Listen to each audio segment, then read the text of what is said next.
മുഴുവനും ജാഥാംഗങ്ങളും ഈ കസേരയിലേക്ക് നിർബന്ധമായും കടന്നിരിക്കണം. മുഴുവൻ ജാഥാംഗങ്ങളും ഇവിടെ മുമ്പിൽ ഈ സ്റ്റേജിന്റെ മുമ്പിൽ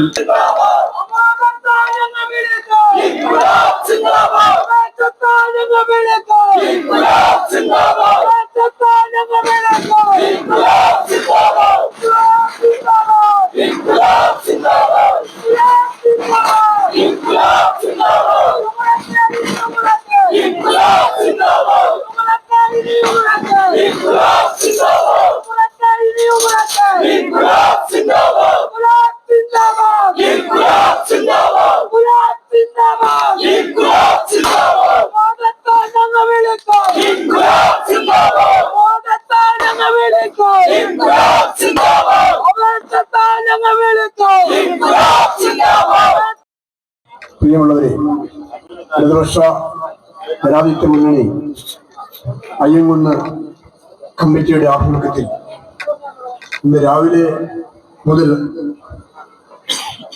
കാൽനട പ്രചരണ ജാഥ ആരംഭിച്ച് എടപ്പള്ളിയിൽ നിന്ന് ആരംഭിച്ച് ഇവിടെ വാണിപ്പാറയിൽ എത്തിച്ചേർന്നിരിക്കുകയാണ്.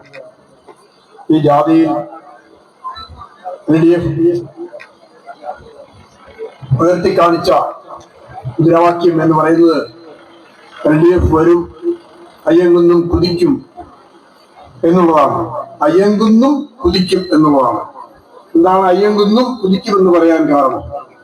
നമ്മുടെ സമീപത്തുള്ള മറ്റ് പഞ്ചായത്തുകളെല്ലാം ഈ ജനകീയാസൂത്രണ പദ്ധതി പ്രകാരം ഗവൺമെന്റിന്റെ അനുവദിക്കപ്പെട്ട ഗവൺമെന്റിന് ലഭ്യമാക്കപ്പെട്ട തുകയെല്ലാം വേണ്ട വിധത്തിൽ പ്രയോജനപ്പെടുത്തി ആ പഞ്ചായത്തുകളെല്ലാം ഉയർച്ചയിൽ നിന്ന് ഉയർച്ചയിലേക്ക് കുതിക്കുമ്പോൾ നമ്മുടെ അയ്യങ്കുന്ന് പഞ്ചായത്ത് മാത്രം വികസന മുരടിപ്പിലാണ്. അങ്ങനെ വികസന മുരടിപ്പിലുള്ള പുതിയൊരു ഭരണസമിതി ഇവിടെ അധികാരത്തിൽ വരേണ്ടതുണ്ട്. ഇടതുപക്ഷ ജനാധിപത്യ മുന്നണി അത്തരത്തിലുള്ള ഒരു പ്രകടന പത്രിക ഉയർത്തി കാണിച്ചുകൊണ്ടാണ് ഈ പ്രചരണ ജാഥ അയ്യങ്കുന്നിൽ അങ്ങോളം ഇങ്ങോളം നടത്തിയതും ഇവിടെ എത്തിച്ചേർന്നതും. ഈ ജാഥയിൽ ഉയർത്തിയ മുദ്രാവാക്യങ്ങളിൽ നമ്മുടെ അയ്യങ്കുന്ന് പഞ്ചായത്തിന്റെ കെടുകാര്യസ്ഥയും അനാസ്ഥയും വികസന മുരടിപ്പും എല്ലാം തുറന്നു കാട്ടിക്കൊണ്ടാണ് ഇവിടെ എത്തിച്ചേർന്നിട്ടുള്ളത്. KK രാഗേഷ് ഇവിടെ അധികം സമയത്തിനുള്ളിൽ അധികം താമസിക്കാൻ മുരടിപ്പിനെ ഇല്ലാതാക്കാൻ ഇടതുപക്ഷ ജനാധിപത്യ മുന്നണിക്ക് ഒരവസരം തരണം എന്നാണ് നമ്മള് ഏത് തെരഞ്ഞെടുപ്പുമായി ബന്ധപ്പെട്ടും ഇങ്ങനെ ജനങ്ങളോട് അഭ്യർത്ഥിക്കാറുണ്ട്. പ്രത്യേകിച്ച് അയ്യങ്കുന്ന് പഞ്ചായത്തിലെ നല്ലവരായ വോട്ടർമാരോട്.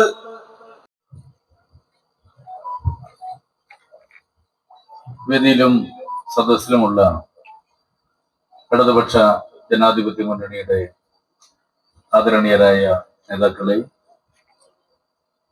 ബഹുമാന്യരായ നാട്ടുകാരെ, സഹോദരി സഹോദരന്മാരെ, സഖാക്കളെ, സുഹൃത്തുക്കളെ, വളരെ സുപ്രധാനമായിട്ടുള്ള വിഷയങ്ങളെ ആസ്പദമായിട്ടാണ് കഴിഞ്ഞ 2-3 ദിവസമായി LDF-ന്റെ നേതൃത്വത്തിൽ അയ്യങ്കുന്ന് പഞ്ചായത്തിന്റെ വിവിധ മേഖലകളിലേക്ക്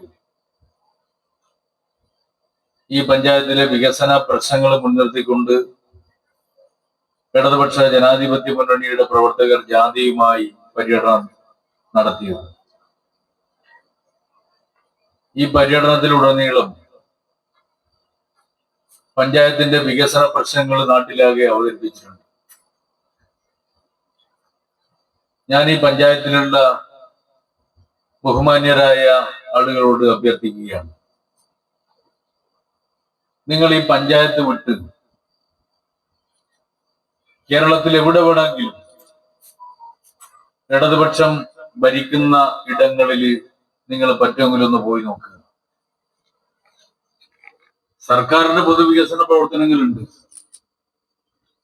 പക്ഷേ തദ്ദേശ സ്വയംഭരണ സ്ഥാപനം എന്നുള്ള നിലയിൽ സ്വന്തം നിലയിൽ നടത്തിയിട്ടുള്ള എത്രയോ വികസന പ്രവർത്തനങ്ങൾ മറ്റു പഞ്ചായത്തുകളിൽ നിങ്ങൾ കാണാൻ പറ്റില്ല. എന്നാൽ ഇവിടെ അങ്ങനെ ഒരു സാധനം കാണാൻ മഷിയിട്ട് നോക്കിയാലും കാണില്ല എന്നുള്ളതാണ് സ്ഥിതി. ഞാനിങ്ങോട്ടേക്ക് വരുന്ന സമയത്ത് കാറിൽ ഇരിക്കുന്ന ആളോട് ഞാൻ പറയുകയാണ്, നല്ല വൃത്തിയുള്ള റോഡാണല്ലോ എന്ന് പറയുമ്പോൾ നിങ്ങളുടെ പഞ്ചായത്തിലൂടെയാണ് യാത്ര ചെയ്യുന്നത്. ആ വൃത്തിയുള്ള റോഡുമായിട്ട് അയ്യങ്കുന്ന് പഞ്ചായത്തിന് വല്ല ബന്ധമുണ്ടോ? അഭിമാനത്തോടെ നമുക്ക് പറയാൻ വേണ്ടി കഴിയും, കേരളത്തിന്റെ മലയോര ഹൈവേ ഉൾപ്പെടെയുള്ള കിഫ്ബി മുഖാന്തരം നിരവധി റോഡുകൾ ഉണ്ടാക്കിയിട്ടുള്ള സർക്കാരിന്റെ പേരാണ് ഇടതുപക്ഷ ജനാധിപത്യ മുന്നണി ഗവൺമെന്റ്. ആ ഇടതുപക്ഷ ജനാധിപത്യ മുന്നണി ഗവൺമെന്റ് ഉണ്ടാക്കിയിട്ടുള്ള നേട്ടത്തിനപ്പുറം എന്ത് നേട്ടമാണ് ഈ പഞ്ചായത്തില് UDF ഉണ്ടാക്കിയത്? എത്ര കാലമായി നിങ്ങൾ ഭരിക്കുന്നത്? ഏതാണ്ട് എന്നെപ്പോലുള്ളവരുടെ പ്രായമായിട്ടുണ്ടോ അല്ലെ? അയ്യങ്കുന്ന് പഞ്ചായത്ത് ഭരിക്കാൻ വേണ്ടി തുടങ്ങി 48 കൊല്ലം തുടർച്ചയായി ഭരിച്ചുകൊണ്ടിരിക്കുകയാണ്. 48 കൊല്ലം ഭരിച്ചുകൊണ്ടിരിക്കുന്ന ഒരു പഞ്ചായത്ത്, അരനൂറ്റാണ്ട് നിങ്ങൾ എഴുതി വെക്കണം എവിടെയെങ്കിലും.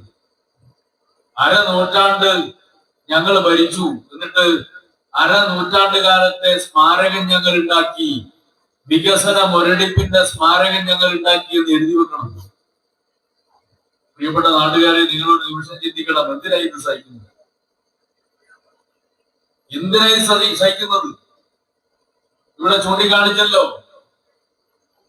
കണിച്ചാർ പഞ്ചായത്ത്, ഘടക പഞ്ചായത്ത്, കൊട്ടിയൂർ പഞ്ചായത്ത്, അവിടെയുള്ളവരൊക്കെ കുറെ കാലം ഇങ്ങനെ സഹിച്ചുകൊണ്ടിരുന്ന ആ പഞ്ചായത്തിലെ മനുഷ്യരൊക്കെ തീരുമാനിച്ചു, ഇടതുപക്ഷം വന്നാലേ വികസനം ഉണ്ടാവൂ എന്ന് തീരുമാനിച്ചു നോക്കുമ്പോഴത്തേക്ക്, ഇടതുപക്ഷം ഒരു തവണ ജയിച്ചു നോക്കുമ്പോഴത്തേക്ക് പിന്നെ ഇടതുപക്ഷത്തെ വിടുന്നില്ല. അതാണ് അനുഭവം. നിങ്ങൾ അതുകൊണ്ട് ഈ നാട്ടുകാരൊന്ന് മാറി ചിന്തിക്കണം. ഇപ്പൊ തെരഞ്ഞെടുപ്പാണല്ലോ വരുന്നത്. ഞങ്ങൾ അഭിമാനത്തോടെ കേരളത്തിലെ ജനങ്ങളെ സമീപിക്കുക. തെരഞ്ഞെടുപ്പില് ജനങ്ങളുടെ മുമ്പാകെ പോകുന്ന സമയത്ത് കേരളത്തിലെ ഇടതുപക്ഷ ജനാധിപത്യ മുന്നണി ഗവൺമെന്റിന് പറയാൻ വേണ്ടിയുള്ള കാര്യം എന്താണെന്നറിയോ? ഇന്ത്യ രാജ്യത്ത് കഴിഞ്ഞ ദിവസമാണല്ലോ, കഴിഞ്ഞ നവംബർ മാസം 1-ാം തീയതിയാണല്ലോ കേരളം അതിദരിദ്രരില്ലാത്ത ഒരു സംസ്ഥാനമായിട്ട് പ്രഖ്യാപിക്കപ്പെട്ടത്. അങ്ങനെ പ്രഖ്യാപിക്കപ്പെട്ടതിന് ശേഷം ഉടനത്തരം നമ്മുടെ പ്രതിപക്ഷ നേതാവ് പറഞ്ഞു, എന്താ ഇതിന്റെ മാനദണ്ഡം? അതിദാരിദ്ര്യത്തിന്റെ മാനദണ്ഡം എന്താണ്? ഞാൻ ബഹുമാനപ്പെട്ട പ്രതിപക്ഷ നേതാവിനോട് വെറുതെ ഒന്ന് മൊബൈൽ ഫോൺ ഉണ്ടല്ലോ കയ്യിൽ, അതിന് വെറുതെ ഒന്ന് സെർച്ച് ചെയ്ത് നോക്കൂ, destitutes in India, state wise details. അതിദരിദ്രരായിട്ടുള്ള ഇന്ത്യയിലെ ജനങ്ങളെ സംബന്ധിച്ചുള്ള സംസ്ഥാന തലത്തിലുള്ള കണക്ക് തരണമെന്ന് പറഞ്ഞ് നിങ്ങൾ ഗൂഗിളിനോടൊന്ന് ചോദിച്ചു.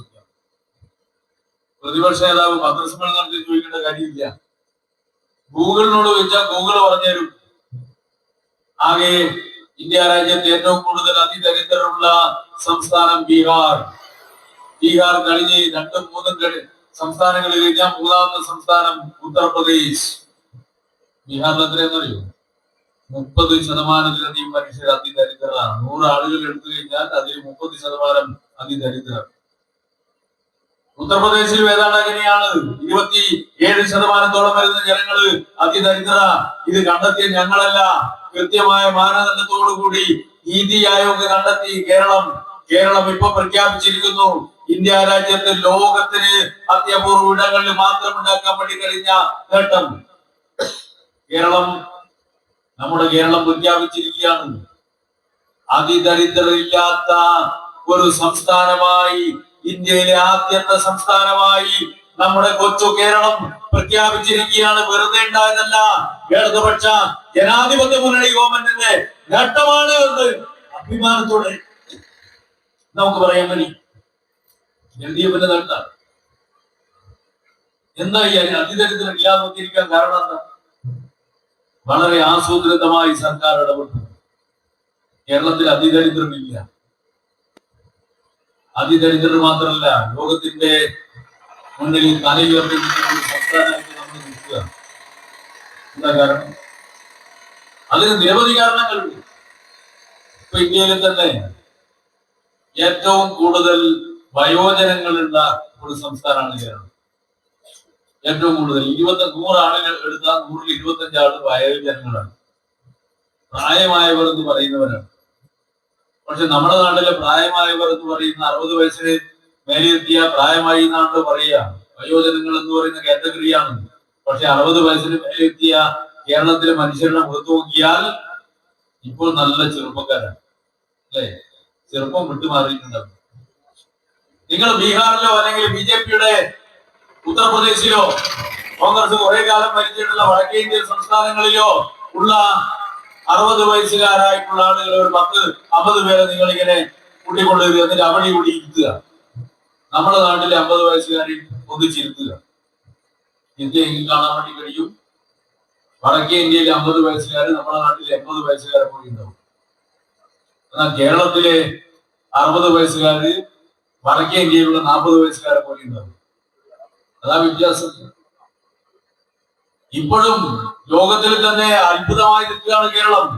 ആയുർവേദിക കേരളത്തിലാണ് ജീവിക്കുന്നത് എന്നുള്ളത് കൊണ്ട് നമുക്ക് 10-11 വർഷം ബോണസാണ്. എളുപ്പം മരിക്കൂല. കേരളം നേടിയുള്ള നേട്ടങ്ങളിൽ ഒന്നതാണ് നമ്മൾ ഉണ്ടാക്കിയ ആരോഗ്യ പരിപാലന സംവിധാനം, നമ്മൾ നടത്തിയ ഇടപെടലിന്റെ ഫലമായിട്ടുണ്ടായിട്ടുള്ള ജനങ്ങളുടെ ജീവിത നിലവാരത്തിൽ ഉണ്ടായിട്ടുള്ള വളർച്ച, മാറ്റം, അതെല്ലാമാണ് ഈ ആയുർദൈർഘ്യം ഏറ്റവും കൂടുതലുള്ള ഒരു സംസ്ഥാനമായിട്ട് കേരളത്തെ മാറ്റിയത് നമ്മൾ മനസ്സിലാക്കുന്നു. അതുകൊണ്ട് ഇപ്പോ നമ്മുടെ സംസ്ഥാന ഗവൺമെന്റ് തീരുമാനിച്ചു വയോജനങ്ങൾക്ക് ഒരു കമ്മീഷൻ. ഇതിനാ കമ്മീഷൻ അറിയും. വയോജനങ്ങൾ എന്ന് പറഞ്ഞാൽ അവര് ജീവിതത്തിൽ ഇട്ടറാവുന്നവരല്ല, മറിച്ച് അവര് ജീവിതത്തിന്റെ ഒരു ഘട്ടം കഴിഞ്ഞവരാണ്, രണ്ടാമത്തെ ഘട്ടത്തിലേക്ക് കടക്കുന്നവരാണ്. ഇന്ത്യയിലെ മറ്റ് സംസ്ഥാനങ്ങളില് 60 വയസ്സ് കഴിഞ്ഞാൽ എപ്പോ പോയി എന്ന് പറയണ്ട. എന്നാൽ കേരളത്തിൽ അങ്ങനെയല്ല. 60 വയസ്സ് കഴിഞ്ഞാൽ പിന്നെയും എത്രയോ പതിറ്റാണ്ടുകൾ ബാക്കിയാണ്. അതാണ് കേരളം. അതുകൊണ്ട് വയോജനങ്ങളുടെ കാര്യങ്ങള് കൈകാര്യം ചെയ്യുന്നതിന് വേണ്ടി, വയോജനങ്ങൾക്ക് പൊതുവിടങ്ങൾ ഉണ്ടാക്കാൻ, അവരുടെ ജീവിതത്തെ മെച്ചപ്പെടുത്താൻ, അതൊക്കെ പരിശോധിക്കുന്നതിന് വേണ്ടി ഒരു കമ്മീഷൻ ഉണ്ടാക്കിയാണ് ഇന്ത്യ രാജ്യത്ത് ആദ്യമായി ഒരു വയോജന കമ്മീഷൻ ഉണ്ടാക്കിയ സംസ്ഥാനം കേരളമായി മാറുകയാണ്. നിങ്ങൾ നോക്കൂ, നമ്മൾ സാധാരണ പ്രസംഗിക്കുമ്പോൾ അറിയാവുന്ന ശിശുമരണ നിരക്കിന്റെ കാര്യത്തിൽ കേരളം ഏറ്റവും കുറഞ്ഞ ശിശുമരണ നിരക്കുള്ള സംസ്ഥാനമാണ് കേരളം. നമ്മൾ ഏറ്റവും കുറവാണ്. നമ്മൾ ഏറ്റവും കുറവാണെന്ന് പറയുന്നത് രാജ്യത്ത് ഏറ്റവും കുറവെന്നല്ല. ഒരു 2-3 മാസം മുമ്പേ വന്നിട്ടുള്ള വാർത്തകൾ ശ്രദ്ധിച്ചിട്ടുണ്ടാവും. ആ വാർത്തയിൽ പറയുന്നത് നമ്മള് അമേരിക്കയെ കടത്തിവെട്ടി നമ്മൾ ലോകത്തിൽ 1-ാം സ്ഥാനത്തെത്തിയിരിക്കുന്നു. ഏറ്റവും കുറഞ്ഞ ശിശു മരണ നിരക്ക് ഉള്ള ഒരു സംസ്ഥാനമായി കേരളം മാറുന്നു. ഇന്ത്യയിലെ മറ്റിടങ്ങള് നമ്മുടെ സംസ്ഥാനത്തിന്റെ പരിസരത്തെത്തണമെങ്കിൽ ഒരു 10-30 വർഷം ഇനിയും സഞ്ചരിക്കണം. 30 വർഷം. നമ്മൾ കേരളം വിട്ട് പുറത്തു പോയാൽ മാത്രമേ നമ്മുടെ നാടിന്റെ ഒരു പ്രത്യേകത നമുക്ക് മനസ്സിലാവൂ. കേരളം വിട്ട് പുറത്തു പോയെങ്കിൽ ട്രെയിനിലൂടെ യാത്ര ചെയ്യുന്നെങ്കിൽ പുലർച്ചെ ജനലിലൂടെ ഒന്ന് പുറത്തേക്ക് നോക്കിയാൽ മതി. അപ്പൊ കാണാൻ വേണ്ടി കഴിയും റെയിൽവേ ട്രാക്കിന്റെ പരിസരത്ത് ഒരു കയ്യിൽ ഒരു മുരടിയായിട്ട് ഇങ്ങനെ ആളുകൾ ഇരിക്കുന്നുണ്ടാവും. എന്താ കാര്യം അറിയാം? ടോയ്ലറ്റാ. നരേന്ദ്രമോദിയുടെ പരസ്യം കണ്ടില്ലേ? രാജ്യത്തെ ജനങ്ങൾക്കൊക്കെ ഞങ്ങൾ കക്കൂസ് ഉണ്ടാക്കി കൊടുക്കാൻ വേണ്ടി പോവാണ്, ടോയ്ലറ്റ് ഉണ്ടാക്കാൻ വേണ്ടി പോവാണ്, അതിനു വേണ്ടിയിട്ടാ പെട്രോളിന്റെ ഡീസലിന് വില കൂട്ടുന്നതെന്നാ പറയുന്നത്. നിങ്ങളൊന്ന് ആലോചിച്ചു, നമ്മൾ ഈ ലക്ഷ്യങ്ങളൊക്കെ എത്ര മുന്നേ നമ്മൾ കൈവരിച്ചു കഴിഞ്ഞിരിക്കുന്നു. ഇപ്പൊ വിദ്യാഭ്യാസ മേഖല നിങ്ങൾ നോക്കുക. ഇന്ത്യ രാജ്യത്ത് 1.25 കോടിയോളം വരുന്ന കുട്ടികൾ ഇപ്പോഴും സ്കൂളിൽ പോകാത്തവരുണ്ട്. 1.25 കോടി. നമ്മുടെ നാട്ടിൽ സ്കൂളിൽ പോകാത്ത ഏതെങ്കിലും ഒരു കുട്ടിയുണ്ടോ? ഒരു കുഞ്ഞുണ്ടോ? എല്ലാ കുട്ടികളും സ്കൂളുകളിൽ പോകുന്നുണ്ടെന്ന് മാത്രമല്ല, സ്കൂളിലെത്തിയ കുഞ്ഞുങ്ങള് എല്ലാ കുട്ടികളും 10-ാം ക്ലാസ് വരെ എത്തുന്നു. അവരില് 99% കുട്ടികളും പാസ്സാവുന്നു. ഇന്ത്യയിലെ സ്ഥിതി എന്താണ്? 1.25 കോടി കുട്ടികൾ സ്കൂളിൽ പോകുന്നില്ല എന്ന് മാത്രമല്ല, സ്കൂളിൽ എത്തിയ കുട്ടികൾ സ്കൂളിൽ നിന്ന്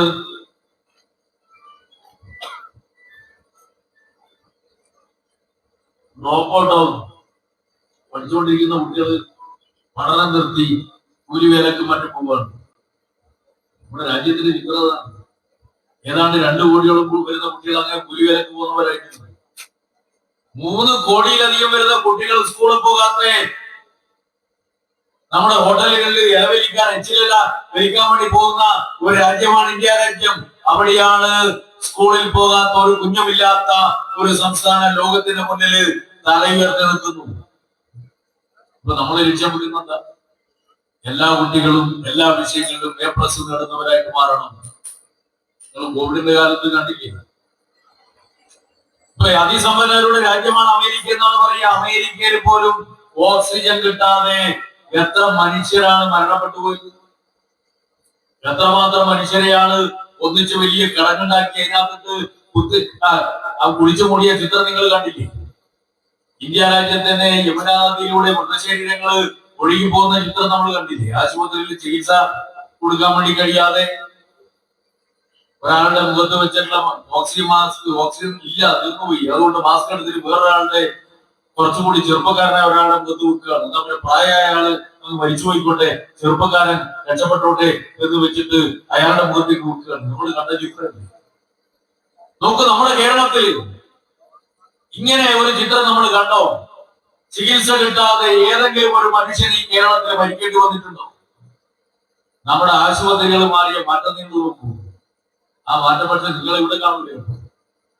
കാരണം അതിനുവേണ്ടിയുള്ള പദ്ധതി ആവിഷ്കരിച്ചിട്ട് അതിനോട് പോലും സഹകരിക്കാത്തവരാണ് നിങ്ങൾ അയ്യങ്കുന്ന് പഞ്ചായത്ത് അധികൃതർ എന്ന് പറയാൻ വേണ്ടി ഞാൻ ആഗ്രഹിക്കുകയാണ്. ആശുപത്രികൾ മാറിയ മാറ്റം. മുമ്പൊക്കെ നിങ്ങൾ ജില്ലാ ആശുപത്രി പോയി കഴിഞ്ഞാൽ ജില്ലാ ആശുപത്രിയിൽ നിന്ന് ഡോക്ടറോട് കുറിപ്പടിയിരുന്നു. എന്താ ഗൗരവമുള്ള അസുഖമാണെങ്കിൽ കുറിപ്പ് തരും. എന്താ കുറിപ്പ്? ഏതെങ്കിലും ഒരു സ്വകാര്യ ആശുപത്രിയിലേക്ക് റഫറൻസ്. ഇപ്പോഴ് നിങ്ങൾ ആശുപത്രി പോയി കഴിഞ്ഞാൽ നമ്മുടെ ജില്ലാ ആശുപത്രികളിൽ ഉൾപ്പെടെ അവയവമാറ്റ ശസ്ത്രക്രിയ നടത്തുന്നു. ഹൃദയമാറ്റ ശസ്ത്രക്രിയ നടത്താം, അല്ലെങ്കിൽ കിഡ്നി ട്രാൻസ്പ്ലാന്റേഷൻ നടത്താം, അല്ലെങ്കിൽ ലിവർ ട്രാൻസ്പ്ലാന്റേഷൻ നടത്താം.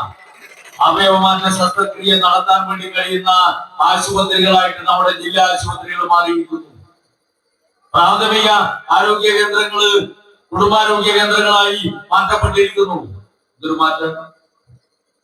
ഇതൊന്നും രാജ്യത്താകെയുള്ളതല്ല, ഇന്ത്യയിലാകെയുള്ളതല്ല, ഈ കേരളത്തിൽ മാത്രമുള്ളതാണ്. എങ്ങനെയാണ് ഈ മാറ്റം നടന്നത്? അത് യോഗഭാഗ്യം പോലെ നടത്തിയ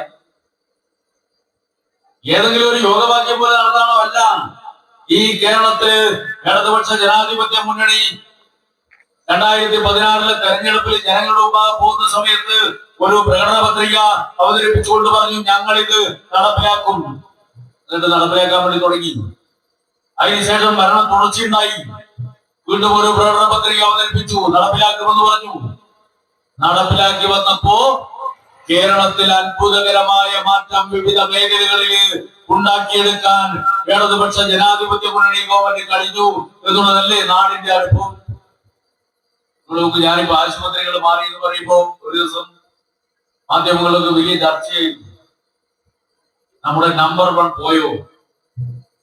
വിദ്യാഭ്യാസ ആരോഗ്യ മേഖലയിലെ നമ്പർ 1 പോയോ? അതാണ് ചോദ്യം. നമ്പർ 1 നമ്മുടെ കോട്ടയത്ത് അവിടെ മെഡിക്കൽ കോളേജിൽ ഉപേക്ഷിച്ച ഒരു കെട്ടിടം ഉണ്ടായിരുന്നു. ആ കെട്ടിടം പൊളിഞ്ഞു.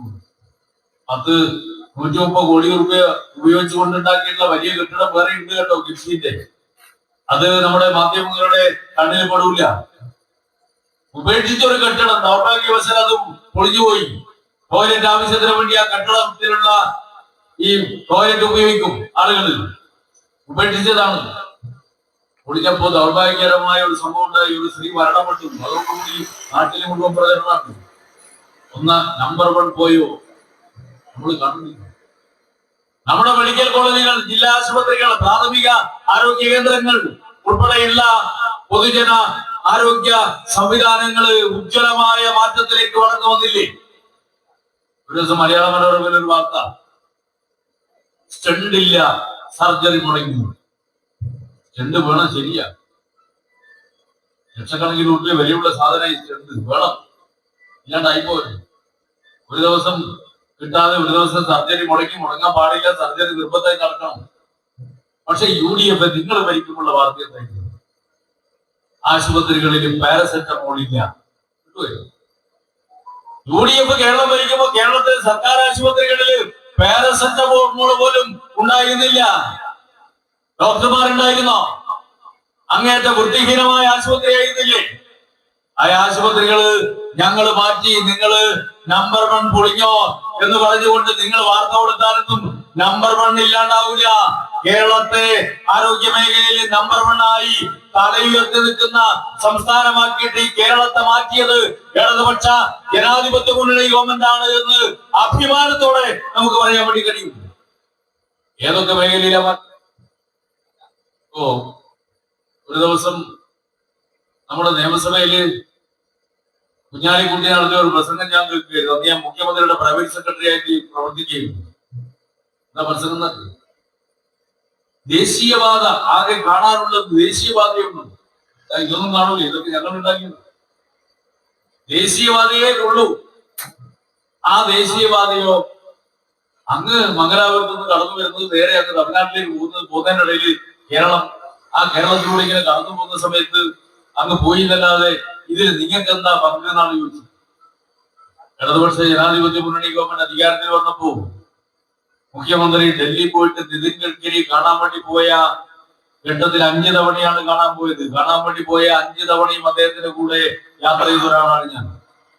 അദ്ദേഹത്തിന്റെ കൂടെ ഗഡ്കരിയെ കാണാൻ വേണ്ടി പോയ ആളാണ് ഞാൻ. ഗഡ്കരി കാണാൻ വേണ്ടി പോവാണ്. ഗഡ്കരിയുടെ മുന്നിൽ മുഖ്യമന്ത്രി എത്തുന്നു. മുഖ്യമന്ത്രി നിതിൻ ഗഡ്കരിയോട് പറയാണ്, കേരളത്തിലുള്ളതുപോലെ ദേശീയപാത ഇന്ത്യയിൽ വേറെ എവിടെയെങ്കിലും ഉണ്ടോ? ഇതെന്തൊരു റോഡാണ്. ഇങ്ങനെ റോഡ് മനുഷ്യരെ ഒരു വാഹനത്തിന് അങ്ങോട്ടും ഇങ്ങോട്ട് പോകാൻ വേണ്ടി കഴിയാത്ത ദേശീയപാത ഇങ്ങനെ നിലനിർത്തിയിട്ട് ഞങ്ങൾ എന്തിനിങ്ങനെ ശിക്ഷിക്കുന്നു? അപ്പൊ ഗഡ്കരി പറയാം, ദേശീയപാത വികസിപ്പിക്കാൻ വേണ്ടി ഞങ്ങൾ എപ്പോഴും റെഡിയാണ്. പക്ഷെ റോഡ് ഉണ്ടാക്കണമെങ്കിൽ സ്ഥലം വേണ്ടേ? ആ സ്ഥലം തരേണ്ട ചുമതല സംസ്ഥാനത്തിന്റെ അല്ലേ? അത് നിങ്ങൾ തരികയാണെങ്കിൽ ഞങ്ങൾ റോഡ് ഉണ്ടാക്കി തരും. അപ്പൊ മുഖ്യമന്ത്രി ചോദിക്കുകയാണ്, ഞങ്ങൾ സ്ഥലം എടുത്തു തരാം, നിങ്ങൾ എത്ര വീതിയുള്ള റോഡ് ഉണ്ടാക്കും? ഗഡ്കരി പറയാണ്, 4 വരി പാത ഉണ്ടാക്കാം. മുഖ്യമന്ത്രി പറഞ്ഞു, 4 വരി പാത പോരാ, ഒരു 5-10 വർഷം കഴിയുമ്പോഴത്തേക്ക് പിന്നെയും കേരളം ശ്വാസം മുട്ടും. മിക്കവാറും എല്ലാ ആളുകളും ഇപ്പൊ വാഹനമായിക്കൊണ്ടിരിക്കുക, ബൈക്ക് മുതൽ മേലോട്ടേക്ക് വാഹനമായിക്കൊണ്ടിരിക്കുക. അതുകൊണ്ട് 4 വരി പാത പോരാ, 6 വരി പാത വേണം. ഗഡ്കരി പറഞ്ഞു, സ്ഥലം എടുത്തു തരികയാണെങ്കിൽ ഞങ്ങൾ 6 വരി പാത ഉണ്ടായി തരാം. അപ്പൊ മുഖ്യമന്ത്രി പറഞ്ഞു, ശരി, സ്ഥലം ഞങ്ങൾ എടുത്തു തരാം എന്നൊക്കെ പറഞ്ഞ് ചായയെല്ലാം കുടിച്ച് അവിടുന്ന് ഇറങ്ങുകയാണ്. ഇറങ്ങുന്ന സമയത്ത് ഗഡ്കരി പിന്നാലെ വന്നിട്ട് മുഖ്യമന്ത്രിയോട് പറയുകയാണ്, കേരളത്തിൽ സ്ഥലം എടുക്കുക എന്ന് പറഞ്ഞാൽ എളുപ്പമുള്ള പണിയല്ല, അതെനിക്ക് നേരിട്ട് അറിയാം. കാരണം ജനസാന്ദ്രത ഇത്രയധികമുള്ള ഒരു സംസ്ഥാനം വേറെയില്ല. അതുകൊണ്ട് സ്ഥലമെടുത്ത് പോകുന്നു എന്നൊക്കെ പറയുന്നെങ്കിലും അത്ര എളുപ്പമുള്ള കാര്യമല്ല എന്ന് ഞാൻ അങ്ങേ ഉറപ്പിക്കുകയാണ് എന്ന് പറഞ്ഞാണ് ഗഡ്കരി അവിടുന്ന് പറയുന്നത്. അപ്പൊ മുഖ്യമന്ത്രി പിണറായി വിജയൻ, സഖാവ് പിണറായി സാധാരണ ഇത്തരം ഒരു കമന്റ് കിട്ടി കഴിഞ്ഞാൽ അദ്ദേഹത്തിന് ഒരു ശൈലിയുണ്ട്. അദ്ദേഹം നമ്മളോട് നോക്കിയാണെങ്കിൽ പറയും നോക്കാത്തോടെ നമുക്ക് പോയി. പക്ഷെ ഗഡ്കരിയോട് ഇതുപോലെ തന്നെ മുഖ്യമന്ത്രി പറഞ്ഞു ഓക്കെ എന്ന് പറഞ്ഞിട്ട് നേരെ കാറിൽ പോയി. കാറ് കയറിയ ഉടനെ തന്നെ ഫോൺ എടുത്തിട്ട് ചീഫ് സെക്രട്ടറിയാണ് വിളിക്കുന്നത്. ഇതിൽ ചീഫ് സെക്രട്ടറിയോട് പറയാണ്, മറ്റന്നാൾ ഞാൻ തിരുവനന്തപുരത്ത് എത്തും. മറ്റന്നാൾ തിരുവനന്തപുരത്ത് എത്തുമ്പോ കാലത്ത് 11 മണിക്ക് ജില്ലാ കലക്ടർമാരുടെ അടിയന്തര യോഗം. ആ യോഗത്തിൽ എല്ലാ കലക്ടർമാരും വന്നിരിക്കണം. അതുപോലെ തന്നെ ഭൂമി ഏറ്റെടുക്കലുമായി ബന്ധപ്പെട്ടുകൊണ്ട് ഏതൊക്കെ ഉദ്യോഗസ്ഥന്മാര് ആവശ്യമുണ്ടോ അവരെല്ലാം വന്നിരിക്കണം. നിർദ്ദേശം കൊടുക്കുക. പിറ്റേന്ന് യോഗം വിളിച്ചു, ഭൂമി ഏറ്റെടുക്കാൻ വേണ്ടി നിർദ്ദേശം കൊടുത്തു. നടപടികൾ ദ്രുതഗതിയിലേക്ക് നീങ്ങുമ്പോഴത്തേക്ക് വയൽക്കിളി വന്നു. UDF-ന്റെ സമരം തുടങ്ങി, BJP-യുടെ സമരം തുടങ്ങി, ദേശീയപാത ഭൂമി ഏറ്റെടുക്കലിനെ തടസ്സപ്പെടുത്താനുള്ള നീക്കങ്ങളൊക്കെ തുടങ്ങി. അങ്ങനെ ഒരു ഘട്ടത്തിലേക്ക് അപ്പോഴാണ് നമ്മൾ നിതിൻ ഗഡ്കരി ആദ്യം 6 വരി എന്നൊക്കെ പറഞ്ഞില്ലേ, അപ്പോഴാണ് ഗഡ്കരി മനസ്സിലായത് ഉമ്മൻചാണ്ടി പോയ പോലെ പോകുന്നയാളല്ല പിണറായി വിജയൻ. ഇറങ്ങുന്ന സമയത്ത് മുഖ്യമന്ത്രിയോട് പറഞ്ഞിരുന്നു ഗഡ്കരി, താങ്കൾ ഇവിടെ വരുന്നതിന് മുമ്പ് 3 വർഷം മുമ്പ് മറ്റൊരു മുഖ്യമന്ത്രി എന്നെ കാണാൻ വേണ്ടി വന്നിരുന്നു. അദ്ദേഹം ഇതുപോലെ ഇപ്പൊ സ്ഥലം എടുത്തരാന്ന് പറഞ്ഞ് പോയതാണ്. പക്ഷെ പിന്നെ അദ്ദേഹത്തെ കണ്ടിട്ടില്ല. വേറെ ആരുമില്ല, സർക്കാർ ഉമ്മൻചാണ്ടി. അതാണ് വസ്തുത. ഗഡ്കരി വിചാരിച്ചത് ഉമ്മൻചാണ്ടി പോയവരെ പിണറായി വിജയൻ പോകുന്നത്.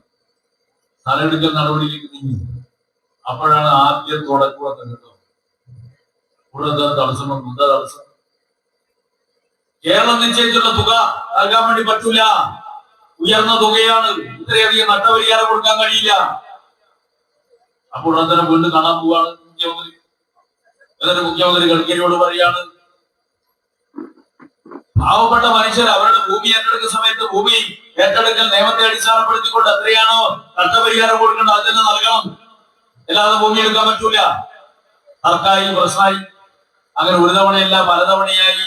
4 തവണ കഴിഞ്ഞു. 5-ാമത്തെ തവണ 4-ാമത്തെ തവണ മുഖ്യമന്ത്രിയോട് ഗഡ്കരി പറയാണ്, ഇത്രയധികം വില നൽകണമെങ്കിൽ ഭൂമി ഏറ്റെടുക്കുന്ന തുകയുടെ ആകെ വേണ്ടി വരുന്ന തുകയുടെ 50% സംസ്ഥാനം വഹിക്കണം.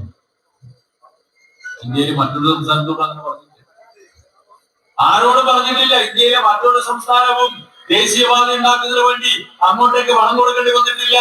എന്നാൽ കേരളത്തോട് പറഞ്ഞു, നിങ്ങൾ ഭൂമി ഏറ്റെടുക്കുന്നതിന്റെ 50% കൊടുക്കണം. തർക്കായി അവസാനം 5-ാമത്തെ തവണ കാണാൻ വേണ്ടി പോയപ്പോ മുഖ്യമന്ത്രി പറഞ്ഞു, ശരി, നിങ്ങൾ മറ്റ് സംസ്ഥാനങ്ങൾക്കൊക്കെ പണമില്ലാതെ നിങ്ങൾ റോഡ് ഉണ്ടാക്കി കൊടുത്തു, ദേശീയപാത ഉണ്ടാക്കി കൊടുത്തു, വീണ്ടും ഞങ്ങളെ ശിക്ഷിക്കുകയാണ്. ശരി, പക്ഷെ ഞങ്ങൾക്ക് ദേശീയപാത വേണം പ്രിയപ്പെട്ടവരെ. അങ്ങനെയാണ് കിഫ്ബിയിൽ നിന്ന് 5400 കോടി രൂപ ദേശീയപാത ഉണ്ടാക്കുന്നതിന് വേണ്ടി നമ്മൾ നൽകേണ്ടി വന്നു അങ്ങോട്ടേക്ക്. ഞാൻ ഓർമ്മിച്ചു പറയുകയാണ്, കേരളത്തില് ഇടതുപക്ഷ ജനാധിപത്യ മുന്നണി ഗവൺമെന്റ് എന്ന് പറയുന്ന ഗവൺമെന്റ് ഇല്ലായിരുന്നുവെങ്കിൽ ആ സർക്കാരിന് നേതൃത്വം നൽകുന്ന പറയാത്ത ഇച്ഛാശക്തിയുള്ള പിണറായി വിജയൻ എന്ന് പറയുന്ന മുഖ്യമന്ത്രി ആ സർക്കാരിന് നേതൃത്വം നൽകുന്നില്ലായിരുന്നുവെങ്കിൽ ഈ കേരളത്തിൽ ദേശീയപാത ഒരു കാലത്തും വരില്ലായിരുന്നു എന്ന് നമ്മൾ മനസ്സിലാക്കണം. അങ്ങനെ വന്നതാ ദേശീയപാത. അല്ലാതെ കുഞ്ഞാലിക്കുട്ടി നിയമസഭയിൽ പ്രസംഗിച്ച പോലെ അങ്ങ് മംഗലാപുരത്ത് നിന്ന് വരുന്നു, നേരെ അങ്ങോട്ടേക്ക് തമിഴ്നാട്ടിലേക്ക് പോകുന്നു. നിങ്ങൾ ഭരിക്കുന്ന സമയത്ത് ദേശീയപാതയ്ക്ക് വേണ്ടി ഉണ്ടാക്കിയിട്ടുള്ള സംവിധാനത്തെ അടച്ചുപൂട്ടി ഇനി ഇതൊന്നും നടക്കില്ല എന്ന് പറയുന്ന അന്നത്തെ മുഖ്യമന്ത്രിയുടെ വീഡിയോ ക്ലിപ്പ് കാണിച്ചു തരണോ? ഇതൊന്നും കേരളത്തിൽ നടക്കാൻ പോകുന്നില്ല. അതുകൊണ്ട് ദേശീയപാത അതോറിറ്റിയോട് ഈ പണി അവസാനിപ്പിച്ച് പോയിക്കോന്ന് പറയല്ലാതെ വേറെ നിർവാഹമില്ല എന്ന് നിസ്സഹായതയോടെ പറയുന്ന മുഖ്യമന്ത്രിയുടെ വീഡിയോ ഞാൻ നീ കാണിച്ചു തരണം. അതല്ല പിണറായി വിജയൻ. നോക്കൂ, ഒരു ദിവസം നമ്മൾ കണ്ടില്ലേ തിരുവനന്തപുരത്ത് വിഴിഞ്ഞം പോർട്ട് ഉദ്ഘാടനം ചെയ്യുന്നു. എന്താ വിഴിഞ്ഞം പോർട്ട് എന്ന് പറയുന്നത് ലോകത്തിലെ തന്നെ അത്യപൂർവം പോർട്ടുകളിലൊന്നാണ് വിഴിഞ്ഞം പോർട്ട്. ഇന്ത്യ രാജ്യത്ത് അങ്ങനെ ഒരു പോർട്ടില്ല. ഏഷ്യയിൽ ആകെ 2 ഉള്ളൂ. അതാ വിഴിഞ്ഞം പോർട്ട്. ദുബായ് പോർട്ട്, പിന്നെ ശ്രീലങ്ക, പിന്നെ നമ്മളെ കേരളത്തിലെ വിഴിഞ്ഞത്ത്. ആ പോർട്ടിന്റെ പ്രത്യേകത ലോകത്തിലെ ഏറ്റവും വലിയ ഷിപ്പ് അവിടെ വരും. അവിടെ വന്നിട്ട് കടലിന് നടുക്കല്ല ഉണ്ടാവാറ്. നേരെ തീരത്ത് അടുപ്പിക്കാൻ വേണ്ടി കഴിയും. മധ്യപൂർവ്വടങ്ങളിൽ മാത്രമേ അങ്ങനെ അടുപ്പിക്കാൻ വേണ്ടി പറ്റൂ. അങ്ങനെ ഒരു പോർട്ട് നമ്മൾ ഉണ്ടാക്കി. ആ പോർട്ടിന്റെ നിങ്ങൾ കണ്ടിട്ടുണ്ടാവും. ലോകത്തിലെ ഏറ്റവും വലിയ കപ്പൽ വന്നിരിക്കുകയാണ്. അതിനകത്ത് പെട്ടി വെച്ച പോലെ കണ്ടെയ്നർ പോലെ നിങ്ങൾ കാണുന്നില്ല, വലിയ ലോറി. ആ ലോറിയിൽ ഇങ്ങനെ ബിസ്ക്കറ്റ്, വലിയ ഇരുമ്പ് പെട്ടി. ആ സാധനമാണ് കപ്പലിൽ കാണുന്ന ബിസ്ക്കറ്റ് വെച്ച് പോലത്തെ സാധനം. അമാതിരി എത്രയാണ് ഒരു കപ്പലിൽ കൊള്ളുന്നത്? 30,000 എണ്ണം. ആലോചിക്കുക, 30,000 ലോറികള് പോലുള്ള കണ്ടെയ്നറുകള് ഒന്നിച്ചു കൊണ്ടുവരാൻ വേണ്ടി കഴിയുന്ന കപ്പല് വരുന്ന ഇടമാണ് വിഴിഞ്ഞം പോർട്ട്. ആ പോർട്ടിൽ നിങ്ങൾ തിരുവനന്തപുരത്ത് പോകുന്നത് നിർബന്ധമായി പോർട്ടിൽ പോകണം. അവിടെ പോയാൽ കാണാൻ വേണ്ടി കഴിയും. ആ പോർട്ടില് ഈ കണ്ടെയ്നറുകളൊക്കെ ഓപ്പറേറ്റ് ചെയ്യുന്നത് പെൺകുട്ടികളാണ്. എന്നറിയാം, ഒരു സ്വിച്ച് ബട്ടൺ അമർത്തി കഴിഞ്ഞാൽ ഇത് കൺട്രോൾ റൂം ഉണ്ട്. കൺട്രോൾ റൂമിൽ ബട്ടൺ അമർത്തി കഴിഞ്ഞാൽ ക്രെയിന് നേരെ പോയിട്ട് ഈ കണ്ടെയ്നറിന് പിടിക്കും. പൊക്കിയിട്ട് നേരെ ലോറിന്റെ മേലെ കൊണ്ടേക്കും. വിഴിഞ്ഞം പോർട്ട് ഏതാണ്ട് ഫുള്ളി ഓട്ടോമാറ്റഡ് ആയിട്ടുള്ള പോർട്ട് സംവിധാനമാണ് വിഴിഞ്ഞം പോർട്ട്. ഓട്ടോമാറ്റിക് ആയിട്ടാണ് ഈ ബട്ടൺ അമർത്തുന്ന സമയത്ത് കണ്ടെയ്നർ ഓട്ടോമാറ്റിക് ആയിട്ട് പോയി പിടിച്ചിട്ട് ഇങ്ങോട്ടേക്ക് കൊണ്ടിരുന്നത്. ഇതിനൊരു പോർട്ട് നമ്മൾ ഉണ്ടാക്കിയ പിണറായി വിജയന്റെ നേതൃത്വത്തിലുള്ള പിണറായിയുടെ നേതൃത്വത്തിലുള്ള ഇടതുപക്ഷ ജനാധിപത്യ മുന്നണി ഗവൺമെന്റ് ഉണ്ടാക്കിയ പോർട്ടിന്റെ പേരാണ് വിഴിഞ്ഞം പോർട്ട്. ആ വിഴിഞ്ഞം പോർട്ട് ഉദ്ഘാടനം ചെയ്യുന്ന ദിവസം നിങ്ങൾ കണ്ടിട്ടുണ്ടാവും. നമ്മുടെ മാധ്യമങ്ങളിലൂടെയൊക്കെ UDF നടത്തിയ പ്രചരണം, സോഷ്യൽ മീഡിയയിലൂടെയും മറ്റും ഉണ്ടാക്കിയിട്ടുള്ള പ്രചരണം, അത് ഉമ്മൻചാണ്ടിയുടെ സ്വപ്നമാണ്. വിഴിഞ്ഞം പോർട്ടിനെ കുറിച്ചുള്ള ആദ്യ ചർച്ച നടക്കുന്ന നായനാർ ഗവൺമെന്റ് സമയത്താണ്. വളരെ പഴക്കമുണ്ട്. പിന്നീട് PS ഗവൺമെന്റ് വന്നപ്പോഴാണ് അതിന്റെ മേലെ കോൺക്രീറ്റ് ആയിട്ട് ചില നടപടികൾ ഉണ്ടായത്. എന്താ നടപടി? ആ നടപടി ഒരു DPR തയ്യാറാക്കി പോർട്ട് ഉണ്ടാക്കാൻ വേണ്ടിയിട്ടുള്ള ടെൻഡർ വിളിച്ചു. ടെൻഡർ വിളിച്ചപ്പോ ഒരു കമ്പനി വന്നു. ഒരു കമ്പനിക്ക് വർക്ക് അവാർഡ് ചെയ്യാൻ വേണ്ടി പോവായിരുന്നു. വർക്ക് അവാർഡ് ചെയ്യാൻ വേണ്ടി പോകുമ്പോ അന്ന് 2 UPA ഗവൺമെന്റ്, ആ ഗവൺമെന്റ് പറഞ്ഞു ഇത് ചൈനയിലുള്ള കമ്പനിയാണ്, ചൈന കമ്പനിക്ക് കൊടുക്കാൻ പറ്റൂല, കൊടുക്കാൻ പറ്റില്ല, അന്ന് തടഞ്ഞു. പിന്നെ ടെൻഡർ വിളിക്കാൻ വേണ്ടി പോകുമ്പോഴത്തേക്ക് അപ്പോഴത്തേക്ക് തെരഞ്ഞെടുപ്പ് വന്നു. ആ സർക്കാർ പോയി, PS ഗവൺമെന്റ് അധികാരത്തിൽ പോയി. അതിനുശേഷം 4.5 കൊല്ലക്കാലം ഒന്നും ചെയ്തില്ല. 4.5 കൊല്ലക്കാലം ഒന്നും ചെയ്തില്ല. അപ്പോഴാണ് തിരുവനന്തപുരത്ത് സമരം, വിഴിഞ്ഞം പോർട്ടിന് വേണ്ടിയുള്ള സമരം. അന്ന് CPM-ന്റെ സംസ്ഥാന സെക്രട്ടറി ആയിരുന്നു സഖാവ് പിണറായി. അന്ന് ചേർന്നിട്ടുള്ള ഒരു മനുഷ്യ ചങ്ങലയുണ്ട്. ആ മനുഷ്യ ചങ്ങലയിലെ ആദ്യ കണ്ണി സഖാവ് പിണറായി ആയിരുന്നു. വിഴിഞ്ഞം പോർട്ട് ഉണ്ടാക്കണം. അങ്ങനെ വലിയ സമരം നടക്കുന്ന ഘട്ടത്തിലാണ് വിഴിഞ്ഞം പോർട്ട് എന്ന് പറഞ്ഞ് അദാനിക്ക് നേരെ ഈ പോർട്ട് അങ്ങ് എഴുതി കൊടുത്തത്. ഉമ്മൻചാണ്ടി ചെയ്ത ഏക ഗുണതാണ് അദാനിക്ക് പോർട്ട് എഴുതി കൊടുത്തത്. എങ്ങനെ ചെയ്തത്? അതായത് ഒരു കരാറുണ്ടാക്കി അദാനി വേണ്ടി. ആ കരാറിൽ പറയുന്നത് 5400 കോടി രൂപ സംസ്ഥാന സർക്കാർ ചെലവഴിക്കാം പോർട്ട് ഉണ്ടാക്കാൻ. 2300 കോടി രൂപ അദാനി ചെലവഴിച്ചാൽ മതി. എന്നിട്ട് പോർട്ട് ഉണ്ടായി കഴിഞ്ഞാൽ വയബിലിറ്റി ഗ്യാപ്പ് ഫണ്ട് എന്ന പേരിൽ 1630 കോടി രൂപ അങ്ങോട്ടേക്ക് തരാം. 1632 കോടി രൂപ നിങ്ങൾക്ക് അങ്ങോട്ടേക്ക് വീണ്ടും തരാം. ഫലത്തില് അദാനി ചെലവഴിക്കുന്നത് ആകെ വളരെ ചുരുങ്ങിയ തുകയാണ്. 1000 കോടി രൂപ പോലും വരില്ല. 1000 കോടി രൂപ പോലും ചെലവഴിക്കാതെ അദാനി പോർട്ട് ഉണ്ടായി കഴിഞ്ഞാൽ ആ പോർട്ട് 60 വർഷക്കാലം അദാനിക്ക് കൈവശം വെക്കാം. എന്നിട്ടോ ലാഭം ഉണ്ടാവും. ആ ലാഭത്തിന്റെ വിഹിതം നമ്മുടെ സംസ്ഥാനത്തിന് കിട്ടുക 2035 മുതൽ. നിങ്ങൾ ആലോചിക്കുക, 5600 കോടി രൂപ ചെലവഴിച്ചിട്ടുള്ള PGF എന്ന പേരിൽ പിന്നെയും 817 കോടി രൂപ ചെലവഴിച്ചിട്ടുള്ള സംസ്ഥാനം, ഏതാണ്ട് 6000 കോടി രൂപയുടെ മേലെ തുക ചെലവഴിച്ചിട്ടുള്ള സംസ്ഥാനത്തിന് 2035 മുതൽ 1% മാത്രമാണ് വരുമാനം കിട്ടും. 1%. ബ്രിഡ്ജ് പോർട്ട് ഉദ്ഘാടനം ചെയ്തിട്ട് 5-8 മാസമായി. 8 മാസം കൊണ്ട് നിങ്ങൾ പത്രത്തിൽ വായിച്ചിട്ടുണ്ടാവും, ഏതാണ്ട് 800 കോടി രൂപ അദാനിക്ക് കിട്ടിക്കഴിഞ്ഞു എന്ന് പറഞ്ഞാൽ അദാനി ചെലവഴിച്ച അവിടെ മുടക്കിയ തുക ഏതാണ്ട് അദാനിക്ക് തിരിച്ചു കിട്ടി 8 മാസം കൊണ്ട്. ആ പോർട്ടിൽ 2035 മുതൽ നമുക്ക് വരുമാനം കിട്ടും. 5600 കോടി രൂപ ചെലവഴിച്ച നമുക്ക് കിട്ടുന്ന വരുമാനം 1%. പ്രിയപ്പെട്ടവരെ, അതാണ് UDFന്റെ കാലത്തുണ്ടാക്കിയുള്ള കരാർ. നമ്മൾ അധികാരത്തിൽ വന്നപ്പോ ആ കരാറ് ഒഴിവാക്കിയിട്ട് പുതിയ നമ്മൾ ആഗ്രഹിച്ചത് നമ്മുടെ കണ്ണൂർ ഇന്റർനാഷണൽ എയർപോർട്ട് പോലെ, കൊച്ചിൻ എയർപോർട്ട് പോലെ പൊതുമേഖലയിൽ സർക്കാരിന്റെ കീഴിൽ മാത്രം ഒരു പോർട്ട് ഉണ്ടാക്കാമെന്നാണ് നമ്മൾ ആഗ്രഹിച്ചത്. അതുപോലെ ഈ കരാർ റദ്ദ് ചെയ്യാൻ വേണ്ടി കഴിയുമോ നോക്കി. പക്ഷെ റദ്ദ് ചെയ്യാൻ വേണ്ടി പുറപ്പെട്ട് കഴിഞ്ഞാൽ കേസിന് പോയി അദാനിക്ക് തന്നെ കൊടുത്തിട്ട് വരും. അതുകൊണ്ട് നമ്മൾ തീരുമാനിച്ചത് അങ്ങനെയെങ്കിൽ അങ്ങനെ അദാനിക്ക് കൊടുക്കേണ്ടി ഒരു സാരമില്ല. എന്നാൽ പോർട്ട് ഉണ്ടാക്കിയ നാടിന് മറ്റു മേഖലയിൽ വികസനം ഉണ്ടാവുമല്ലോ എന്ന് കരുതി നമ്മൾ ഉണ്ടാക്കിയ പോർട്ടാണ്. 1 രൂപ പോർട്ടിന് വേണ്ടി അദാനിക്ക് എഴുതി കൊടുത്തിട്ട് അതിന്റെ പങ്കെന്താ പറ്റിയെന്ന് എനിക്കറിയില്ല. പക്ഷെ ഇങ്ങനെ ഒരു കരാർ അത്ഭുതകരമാണ്. 5400 കോടി, 5400 കോടി രൂപ നമ്മൾ ചെലവഴിക്കുകയും 2300 കോടി രൂപ അദാനി ചെലവഴിക്കുകയും ചെയ്തിട്ട് പോർട്ട് ഉണ്ടായി കഴിഞ്ഞാൽ ആ പോർട്ടിൽ നിന്ന് 2035 1% മാത്രമാണ് കേരളത്തിന് കിട്ടുക. അങ്ങനെ ഒരു കരാർ ഇതിനു വേണ്ടിയാ അദാനിക്ക് ലാഭം ഉണ്ടാക്കി കൊടുക്കാൻ വേണ്ടി ഉണ്ടാക്കിയ കരാർ. എന്നിട്ടാണ് പോർട്ട് ഉണ്ടാക്കിയത്. ആ പോർട്ട് ഉണ്ടാക്കാൻ കരാർ വെച്ചപ്പോ കരാർ അനുസരിച്ച് പോർട്ട് ഉണ്ടാക്കാൻ നമ്മൾ നിർബന്ധിതമായി. അതിനൊരു നിങ്ങൾ എന്തൊക്കെ ഒരു പ്രവൃത്തി ചെയ്യുമ്പോൾ പഞ്ചായത്തിന്റെ ഭരണസമിതിയിലൊക്കെ ഉണ്ടായിരുന്ന ആളുകൾക്കറിയാം, എന്തൊക്കെ ഒരു പ്രവൃത്തി ചെയ്യുമ്പോൾ അഡ്മിനിസ്ട്രേറ്റീവ് സാങ്ഷൻ എന്ന് പറയുന്ന ഒരു സാധനം വേണം. അതില്ല. ടെക്നിക്കൽ സാങ്ഷൻ എന്ന് പറയുന്ന ഓരോ സാധനം വേണം. അതൊന്നുമില്ല. AS കൊടുത്തതും TS കൊടുത്തതും